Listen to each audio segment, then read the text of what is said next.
Café de Sèvres.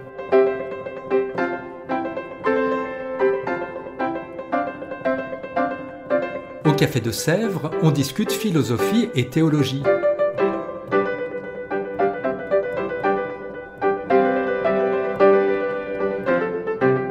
C'est là que chaque semaine, Claire et Isabelle dialoguent avec un enseignant du Centre Sèvres, faculté jésuite de Paris.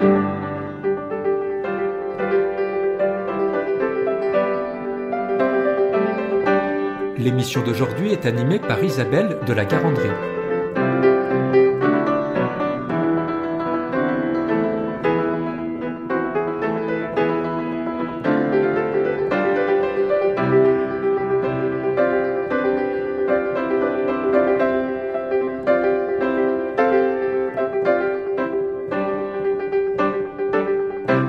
Bonjour, heureuse de vous retrouver pour une nouvelle saison du Café de Sèvres.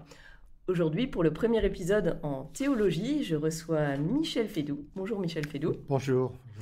Vous êtes jésuite, agrégé de lettres classiques, docteur en théologie avec une thèse sur Origène. Et au Centre Sèvres, vous enseignez la patristique et la théologie dogmatique.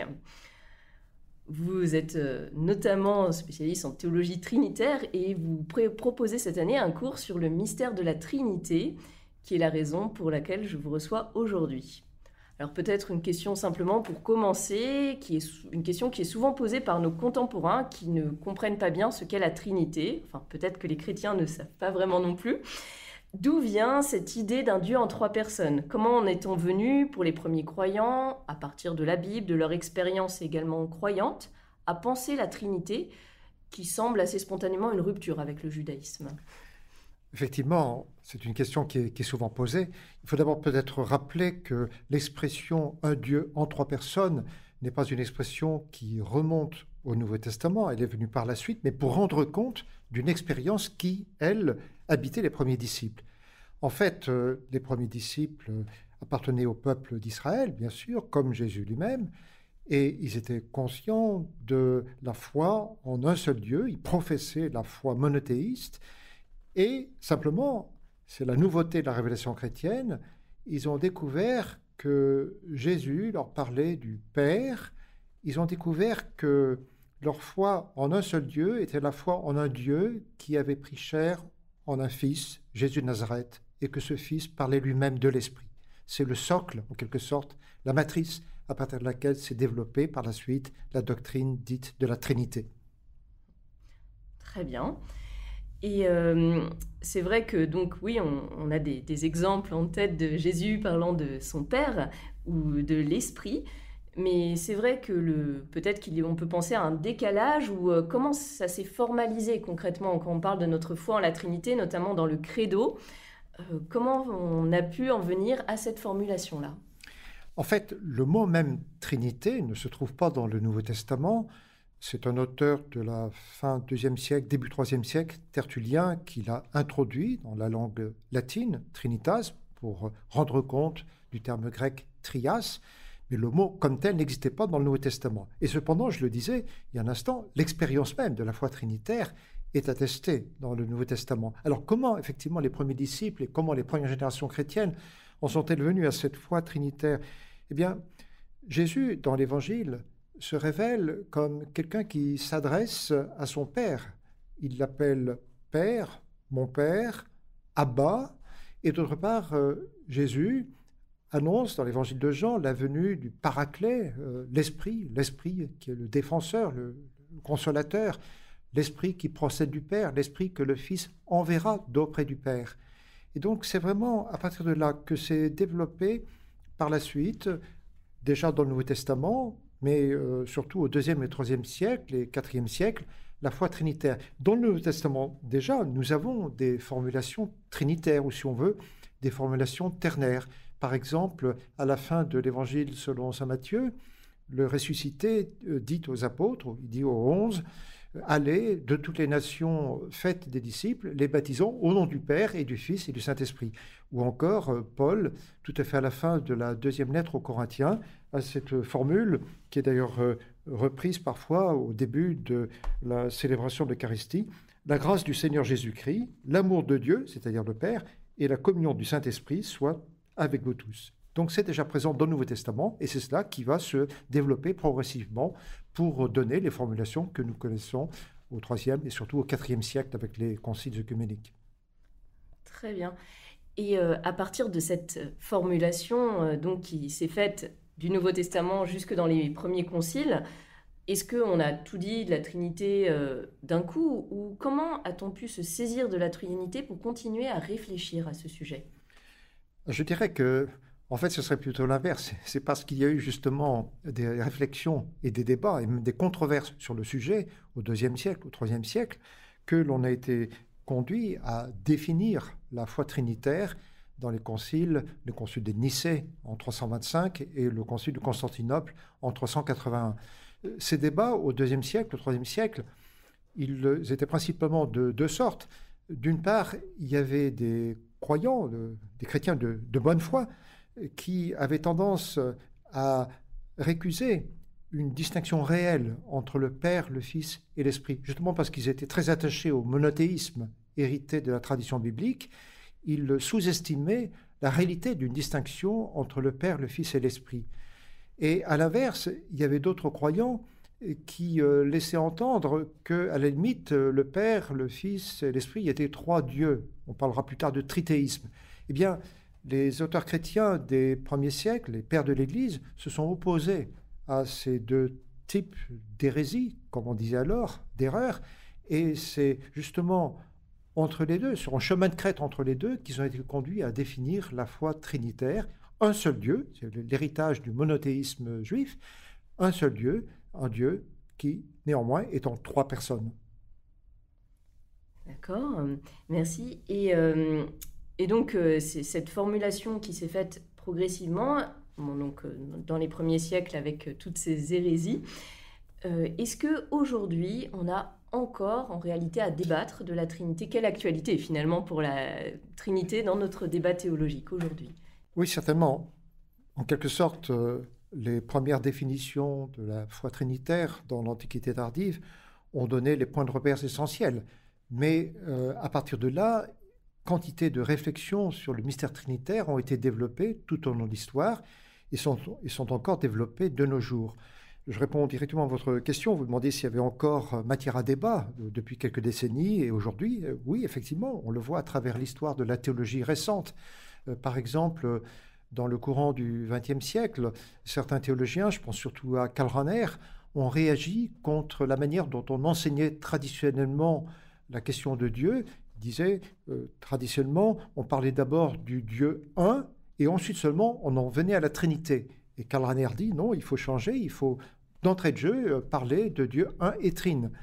Il y a d'autres débats qui sont régulièrement soulevés, comme par exemple les débats, c'est très présent depuis quelques décennies, les débats sur la relation entre la Trinité, la Trinité éternelle, la Trinité en soi, la Trinité immanente, si on peut employer ce mot, la relation donc entre cette Trinité immanente et la Trinité telle qu'elle se révèle dans l'histoire du salut, ce qu'on appelle la Trinité économique. Il y a beaucoup de débats, de discussions sur la manière de comprendre le rapport entre la Trinité dans l'éternité, la Trinité éternelle et la Trinité telle qu'elle se manifeste dans l'histoire du salut. Eh bien, ça donne encore matière à penser. On parle souvent et traditionnellement d'un Dieu en trois personnes, justement, à ce sujet. Mais ce terme de personne a fait l'objet de plusieurs débats au fil des siècles, même assez récemment. Est-ce que ce terme, il est encore recevable aujourd'hui, ne serait-ce qu'au catéchisme peut-être, ou est-ce qu'il est soumis à des critiques, peut-être qui seraient plus fructueuses? C'est un terme qui a fait l'objet de nombreuses discussions, en particulier dans la théologie contemporaine. C'est intéressant de savoir que déjà Augustin, au 5e siècle, au début du 5e siècle, dans son ouvrage sur la Trinité, Augustin disait, nous disons trois personnes, mais peut-être pour ne pas rester sans rien dire, pour dire quelque chose plutôt que de rester sans rien dire.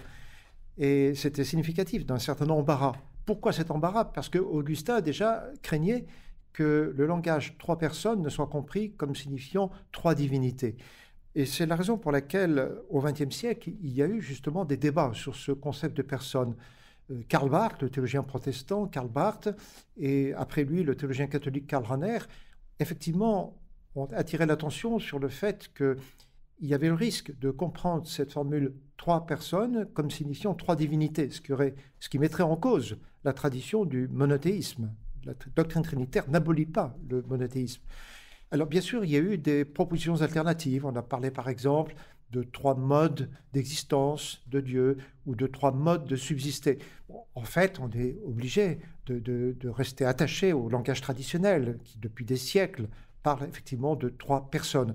Encore faut-il expliquer pédagogiquement que trois personnes ne signifie pas trois dieux. Il s'agit simplement d'identifier les relations au sein de la Trinité, la relation de paternité, la relation de filiation, la relation entre l'Esprit, le Père et le Fils. Très bien, toujours finalement en termes de bons mots à choisir. Là, on entend qu'entre personnes reste judicieux, mais qu'il faut aussi entendre les risques de cette notion.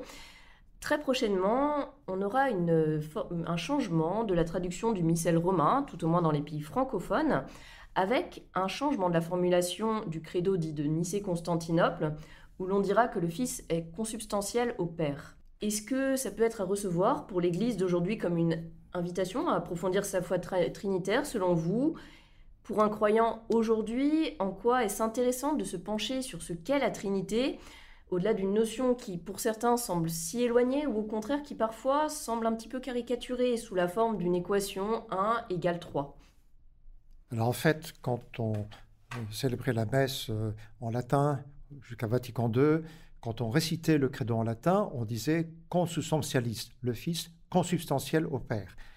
Il a paru préférable de traduire « de même nature que le Père ». Mais effectivement, comme vous le disiez à l'instant, on va revenir maintenant à une traduction plus proche de l'original, puisqu'on va dire, dans la nouvelle traduction, on dira le Fils de même substance que le Père. Alors ça peut paraître une différence extrêmement subtile. La raison, c'est que le mot consubstantiel, non seulement il est plus proche du texte d'origine, mais surtout il indique plus nettement, plus radicalement que le Fils et le Père sont un, qu'ils sont l'un et l'autre Dieu.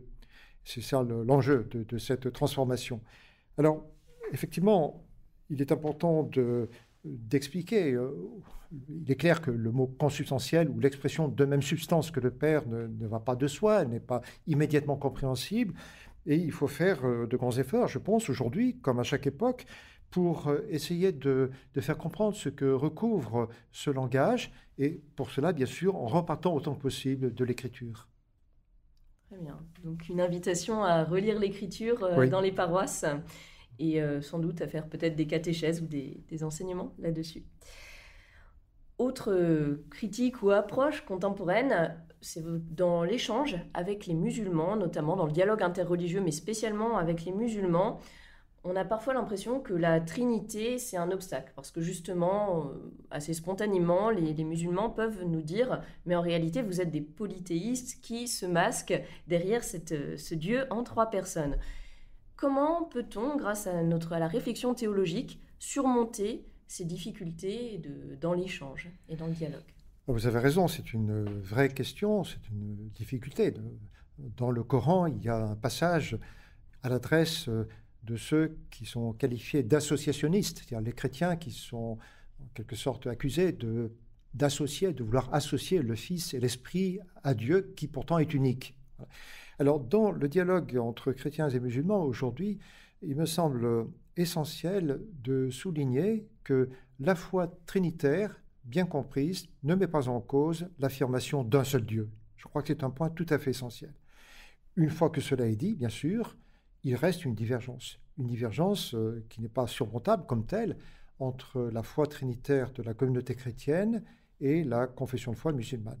Mais je crois qu'il est déjà important de dissiper les malentendus en montrant que la foi trinitaire, bien comprise, n'est pas un retour au polythéisme.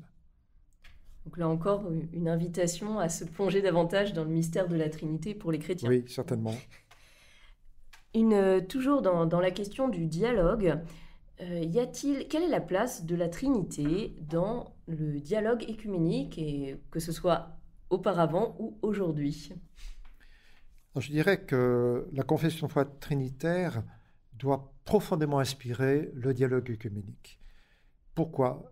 D'abord parce qu'il faut se rappeler la prière de Jésus au chapitre 17 de l'évangile de Jean.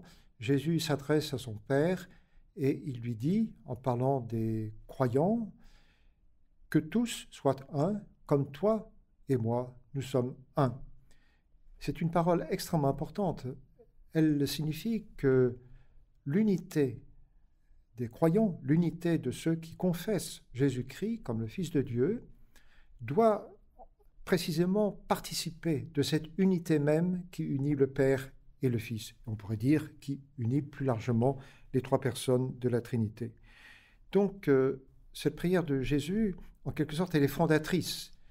Et on pourrait dire que l'idéal du dialogue œcuménique, sa visée profonde, c'est de faire en sorte que, Dieu aidant, les chrétiens qui partagent la même foi baptismale, la foi des conciles, la foi telle qu'elle a été professée par les conciles œcuméniques, puissent s'accorder profondément, non seulement s'accorder abstraitement, mais s'accorder existentiellement, s'accorder dans une expérience chrétienne qui soit comme telle participation de la communion, participation à la communion qui unit le Père, le Fils et l'Esprit. Donc c'est tout à fait essentiel pour le dialogue œcuménique. Cela dit, il ne faut pas oublier qu'il y a des difficultés importantes, en particulier dans le dialogue entre catholiques et orthodoxes, il y a le problème du filioque, puisque l'orthodoxie dit l'Esprit procède du Père, en conformité avec le Concile de Constantinople, tandis que les latins, comme on dit traditionnellement, l'Église catholique aujourd'hui dit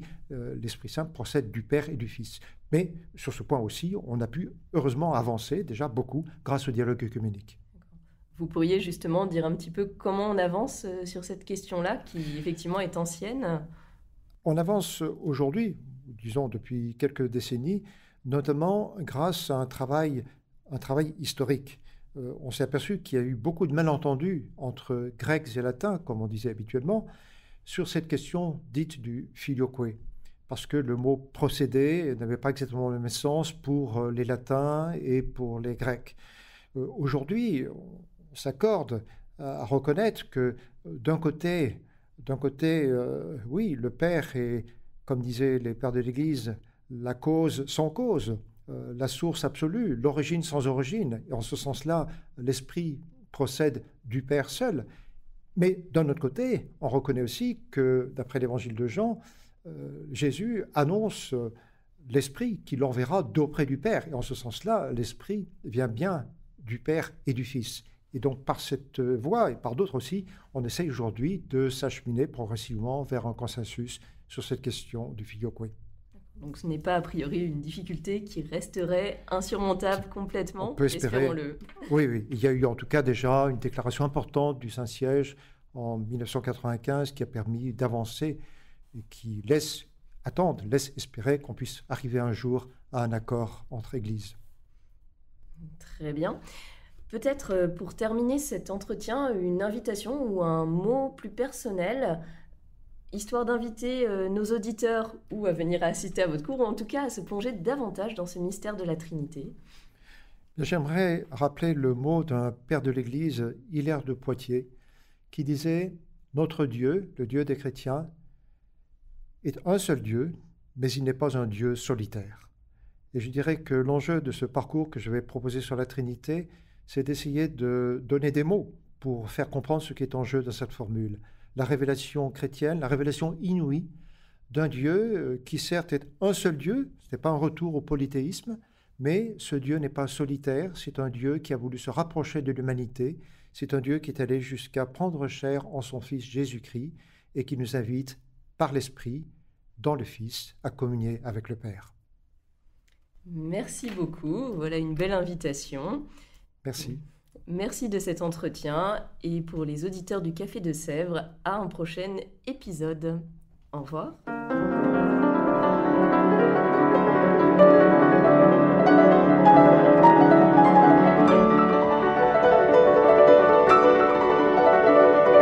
Vous écoutiez Café de Sèvres, le podcast du Centre Sèvres, Faculté jésuite de Paris, en partenariat avec RCF.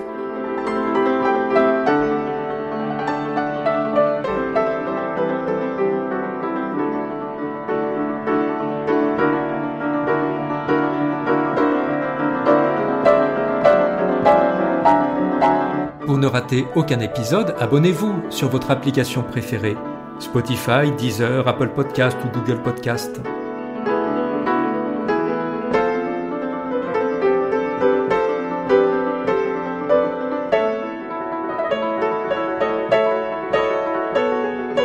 Et sur notre site internet www.centresèvres.com, découvrez l'ensemble de nos cours et conférences en philosophie et théologie. À bientôt!